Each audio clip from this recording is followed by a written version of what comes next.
Good morning भाई। बैठ जाएंगे सभी। तो आप लोगों का छूट गया था ग्रोथ एंड डेवलपमेंट, क्योंकि ये सिलेबस तो बहुत पहले से चल रहा था और जो बच्चे अभी न्यू ज्वाइन किए थे ऑफलाइन बैच में, उनका डिमांड था कि आप शुरू से पढ़ा दीजिए। तो इस चीज़ को हम क्या कर रहे हैं, कंटिन्यू कर रहे हैं। ठीक है, तो आपको शुरू से ये टॉपिक क्या, सिलेबस का सबसे पहला पार्ट है आपका कौन सा, ग्रोथ एंड डेवलपमेंट। यहाँ से हमारा सिलेबस स्टार्ट हो जाता है। सबसे पहला टॉपिक है growth and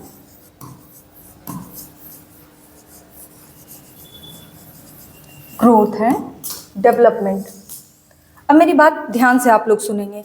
growth and development, इसमें भी हमको 4 पार्ट में पढ़ना होता है। और किसी भी चीज़ को, जैसे हम एक टॉपिक को शुरू करते हैं तो इस टॉपिक में आखिर क्या क्या चीज़ आया, किन किन चीज़ों से क्वेश्चन पूछा जा सकता है, ये हमारे लिए बहुत इंपॉर्टेंट होता है। तो हम पहले पूरे डेफिनेशन को पढ़ने से पहले ये जानेंगे कि ग्रोथ और डेवलपमेंट में हमको पढ़ना क्या क्या होता है ना। हम हर बार बच्चे को यही बोलते हैं, जो पहले से पढ़े वो भी ये बात जानते हैं कि अपने को ग्रोथ डेवलपमेंट में सबसे ये पता होना चाहिए कि जो टॉपिक हम पढ़ रहे हैं उस टॉपिक को पढ़ने में क्या क्या चीज़ आया, तभी तो आप जान पाओगे। मान लो अभिवृद्धि विकास की बात चल रही है तो वहाँ क्या क्या बात हुआ, या फिर जेंडर की बात चल रही है तो वहाँ किस तरीके का क्वेश्चन पूछा जा सकता है। तो ये हमारे लिए जानना बहुत जरूरी होता है। तो हम ये देखते हैं कि ग्रोथ और डेवलपमेंट में आता क्या क्या है। इसमें हम 4 भाग में बांटते हैं।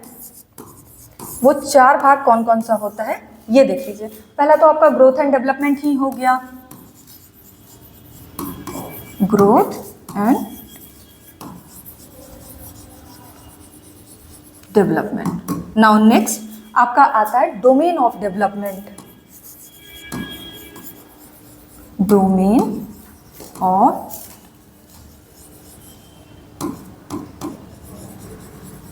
डेवलपमेंट। फिर आपका क्या आता है, प्रिंसिपल ऑफ डेवलपमेंट, प्रिंसिपल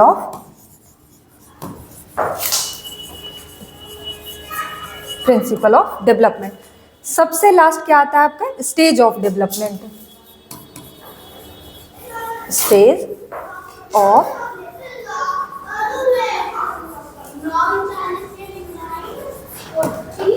ये 4 टॉपिक आता है और अपने को ये टिप्स पे याद होना चाहिए कि हम क्या क्या पढ़े। जैसे हम कल के दिन पूछते हैं आपसे कि बताइए ग्रोथ और डेवलपमेंट में किन किन बातों की बातचीत चली थी, तो आप बताएंगे कि मैम आप सबसे पहले क्या पढ़ाई, ग्रोथ एंड डेवलपमेंट। फिर क्या पढ़ाया गया, डोमेन ऑफ डेवलपमेंट। फिर आपको क्या पढ़ाए, तो प्रिंसिपल ऑफ डेवलपमेंट। फिर स्टेज ऑफ डेवलपमेंट की बातचीत चली थी।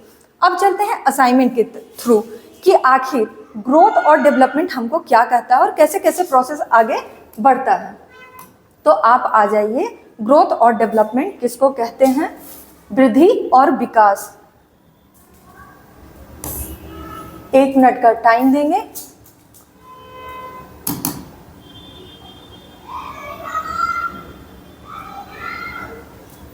ये आ गया आपका अवस्था। 2 मिनट टाइम देंगे क्योंकि ये फोल्डर से लेना पड़ता है। अभिवृद्धि और विकास, ठीक है। अब यहाँ आएंगे। अब कहता है कि अभिवृद्धि, सबसे बड़ी बात है कि 2 टॉपिक बांटा गया, अभिवृद्धि और विकास। तो सबसे बड़ी बात है कि मैम अभिवृद्धि होता क्या है। तो अभिवृद्धि छोटे से शब्दों में ये कहा जाए तो आपके शरीर की बाहरी संरचना में जो बदलाव देखा जा रहा है उसको वृद्धि कहा जाता है ना। हमारे शरीर के बाहरी संरचना में हो रहे बदलाव को जिनको हम देख सकते हैं, और इसी को आगे चल के बोला गया कि इसका स्वरूप कैसा होगा, तो बाह्य होगा। और इसीलिए हम कहते हैं कि बाहर की संरचना, हमारी हाइट, हमारे वेट का बढ़ना क्या कहलाता है, वृद्धि का भाग कहलाता है। अब वृद्धि को हम क्या बोलते हैं भाई, तो मात्रात्मक बोलते हैं। क्यों बोलते हैं मात्रात्मक, हम तो ये चीज रट लेते हैं कि मात्रात्मक बोलते हैं, बट इसके पीछे का रीजन क्या होता है। मात्रात्मक कहने का सेंस होता है कि जब आप अपने हाइट को मेजर कर रहे हो, जब आप अपने वेट को तौल रहे हो, नाप रहे हो, तो आपको पता चल रहा है, तो बाहरी संरचना का ही तो देख रहे हो, आंतरिक तो कुछ नहीं यहाँ देख रहे हो। आगे चल के आप विकास में ये चीज देखोगे कि ये जो होता है मात्रात्मक और गुणात्मक दोनों हो जाता है। तो यहीं पे एक क्वेश्चन पुटअप हो जाता है, क्वेश्चन उठता है कि मैम विकास को मात्रात्मक और गुणात्मक दोनों बोलते हैं, लेकिन विकास को सिर्फ मात्रात्मक बोलते हैं। उसके पीछे का रीजन यही है कि हम बाह्य शरीर की संरचना में हो रहे परिवर्तन को देखते हैं, नापते हैं और तौलते हैं। इसीलिए इसका स्वरूप बाह्य होता है और इसीलिए इसको वृद्धि कहा जाता है। अच्छा, वृद्धि में एक और चीज कहा जाता है कि ये सीक्वेंस के अनुसार नहीं चलती है। इसके पीछे का भी एक रीजन है कि वृद्धि सीक्वेंस में क्यों नहीं चलती है। आप कभी ऐसा देखे हैं कि बच्चे का नाक बड़ा हो रहा है तो सिर्फ नाक ही बड़ा होगा, हाथ बड़ा शुरू होना हो तो हाथ बड़ा हो जाएगा, उसके बाद पैर बड़ा होगा, ऐसा तो कभी होता नहीं है। हम क्या देखते हैं कि वृद्धि कभी सीक्वेंस में नहीं चल सकती कि हमारा एक बॉडी पार्ट डेवलप करेगा फिर दूसरा बॉडी पार्ट डेवलप करेगा, ऐसा तो कभी नहीं होता। तो इसी आधार पर हम बोलते हैं कि वृद्धि को कभी भी सीक्वेंस में नहीं लिया जा सकता है, ठीक है। तो वृद्धि में हम क्या क्या चीज देखें, हम देखें कि वृद्धि का स्वरूप कैसा है, बाह्य है। फिर क्या देखें कि वृद्धि को नापा या तौला जा सकता है, ये भी बता दिए कि क्यों नापा या तौला जा सकता है, और इसको मात्रात्मक बोला जाता है, ठीक है। उसके बाद ये एक सीक्वेंस में नहीं चलेगी कभी भी कि वृद्धि है तो सीक्वेंस में चलेंगे, ये चीज नहीं होगा, और यही चीज आपके पूरे असाइनमेंट में लिखा हुआ होता है। देख लीजिए, वृद्धि का स्वरूप बाह्य होता है, वृद्धि कुछ समय के बाद रुक जाती है। अब इस लाइन से ये क्वेश्चन शुरू होता है कि मैम ये जो लिखा हुआ है कि वृद्धि कुछ समय के बाद रुक जाती है, इस पे बातचीत चलनी चाहिए। तो वृद्धि हमारी हाइट जो होती है, सिर्फ हाइट को लेकर ही ये बात बोला जाता है कि हमारा हाइट एक समय पर आके रुक जाता है। रुकने के पीछे का रीजन क्या है? तो रुकने के पीछे का रीजन परिपक्वता है। जब हम में मैच्योरिटी आती है, परिपक्वता होती है, पॉवर्टी हिट करती है, तब एक समय पर आकर हमारी वृद्धि का रुकना जरूरी होता है ना। उसके बाद है वृद्धि कर्म के अनुसार नहीं चलती, जो कि अभी हम आपको बता दिए। वृद्धि को हम माप सकते हैं, अभी इसके बारे में आपको बता दिए कि क्यों मापा जा सकता है, और इसी को नाम दिया गया परिमाणात्मक, यानी कि क्वांटिटेटिव होती है, इसको हम नाप तौल सकते हैं इसीलिए। और यहाँ जो आपको वर्ड लिखा हुआ मिल रहा है कि केवल क्वांटिटेटिव होती है, इसके पीछे का रीजन यही है कि आगे जब हम विकास को पढ़ते हैं तो देखते हैं कि वहाँ पर ना परिमाणात्मक भी होता है और गुणात्मक भी होता है, इसीलिए यहाँ ये बात केवल को जोड़ा गया कि सिर्फ नापा या तौला जा सकता है, ठीक है, गुणात्मक नहीं होता है। अब आ जाइए विकास। विकास क्या होता है? अब विकास बहुत बड़ा डोमेन है।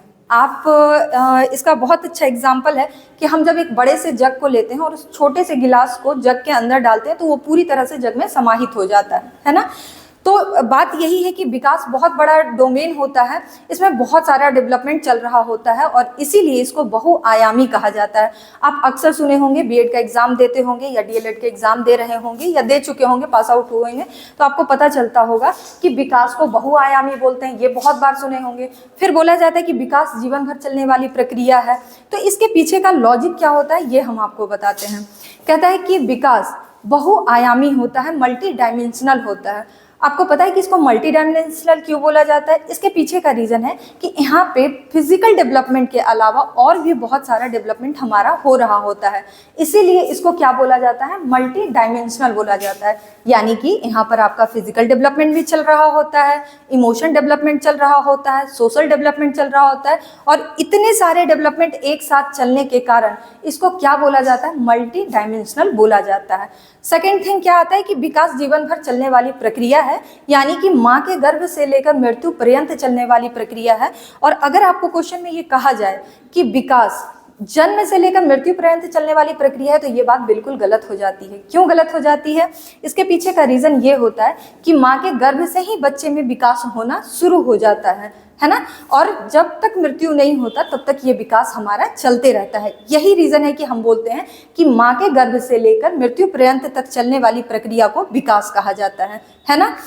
अब देखते हैं मल्टी डायमेंशनल, जो कि हम आपको पहले बता चुके हैं। गर्भकाल से लेकर, हमेशा याद रखिएगा इस बात को कि गर्भकाल से ही लेना है। आपको अगर ऑप्शन में कहीं भी लिखा हुआ मिलता है कि जन्म से, तो आपको कंफ्यूज नहीं होना है, कभी भी जन्म से नहीं हो सकता है, गर्भकाल से ही हो सकता है। और हम सब ये बात जानते हैं कि माँ के गर्भ में ही बच्चा विकास करना शुरू कर देता है ना।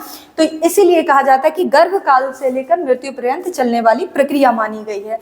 अब कहता है कि विकास बहुत लचीला होता है। आप देखते होंगे कि हम कभी भी डेवलपमेंट अगर अपना किसी क्षेत्र में करना चाहते हैं, कोई इंसान, मान लीजिए हम अपने आप को ही ले लेते हैं कि बचपन में हम बहुत अच्छे पढ़ने में नहीं रहे होंगे, फिर धीरे धीरे हम अपना विकास करना चाहते हैं, तो क्या हमारा विकास हो सकता है? बिल्कुल हो सकता है। क्यों नहीं हो सकता है? हम चाहेंगे कि हमें किसी क्षेत्र में विकास करना है तो हम अपने आप को उस तरीके में, उस माहौल, उस वातावरण में अपने आप को ढालना शुरू करेंगे और मेरे में वो विकास होना शुरू हो जाएगा।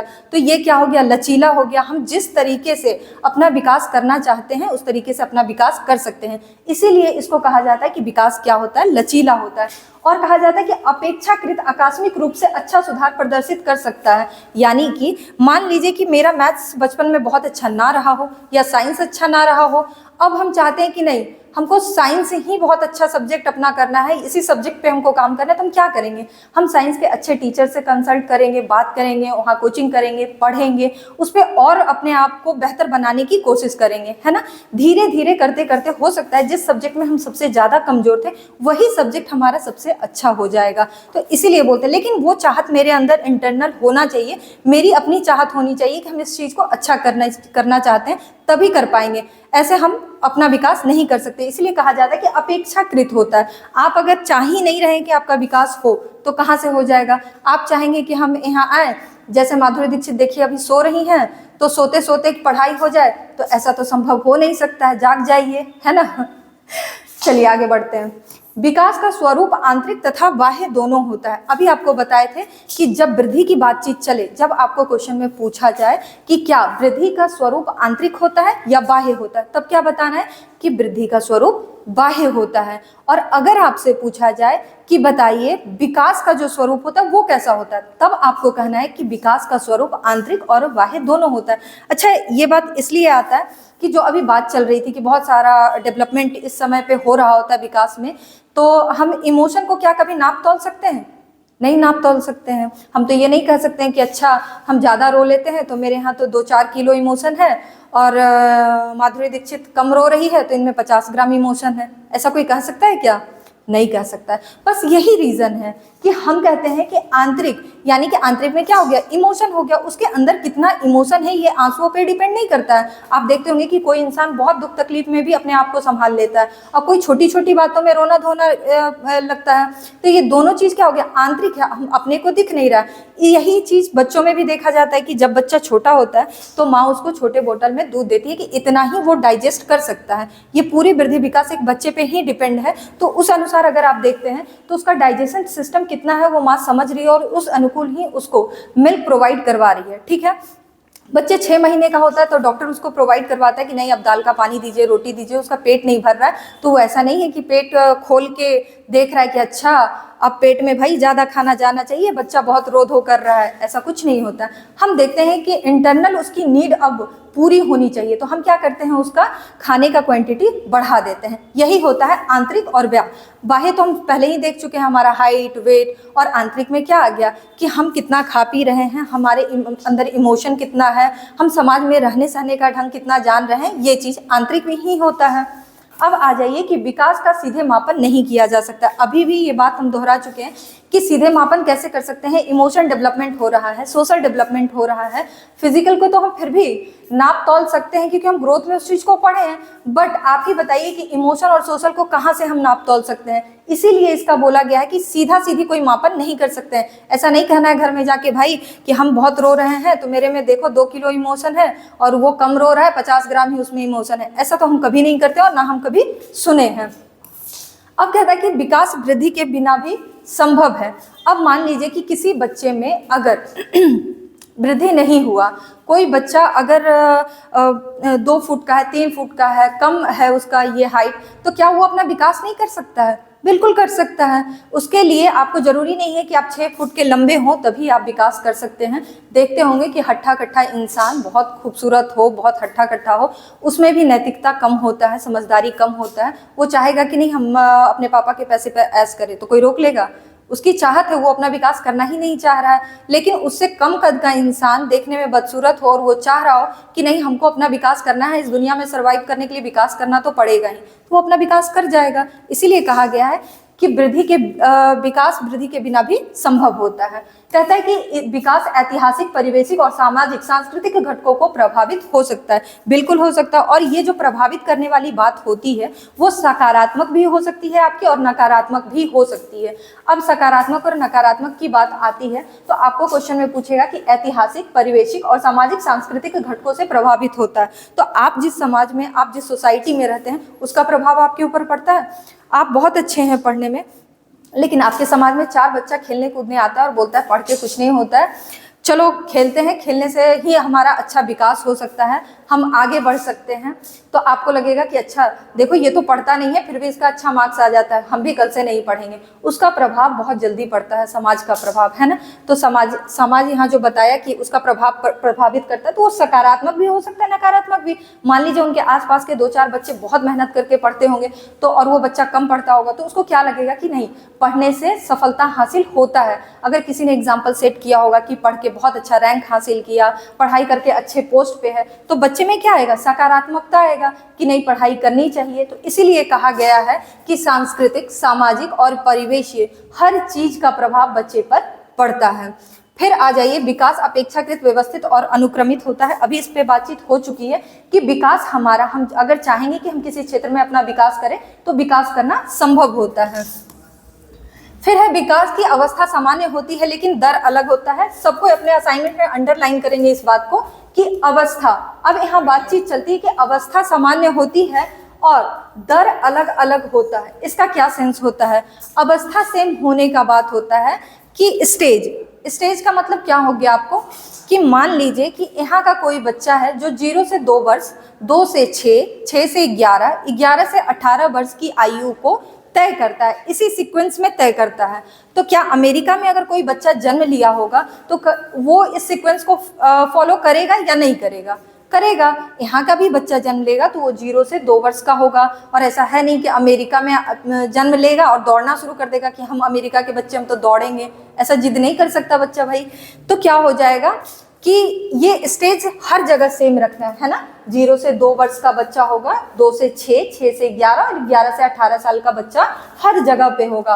अब आते हैं दर, रेट क्या चीज होती है, तो रेट होता है कि जब बच्चा अपनी प्रतिक्रिया को करता है, यानी कि चलना, बोलना, हंसना, रोना, जो भी प्रतिक्रिया बच्चा कर रहा है उसमें थोड़ा सा डिफरेंस आ सकता है। मान लीजिए कि एक ही हॉस्पिटल में 2 बहुत बेस्ट फ्रेंड अपने अपने बेबी को जन्म देती है और एक का बेबी बहुत जल्दी चलना शुरू करता है, तो वो फ़ोन करके बोलती है, देख सीता मेरा बेबी तो अब चलना शुरू कर दिया। अब गीता परेशान है भाई कि मेरा बच्चा तो अभी चलना शुरू नहीं किया है।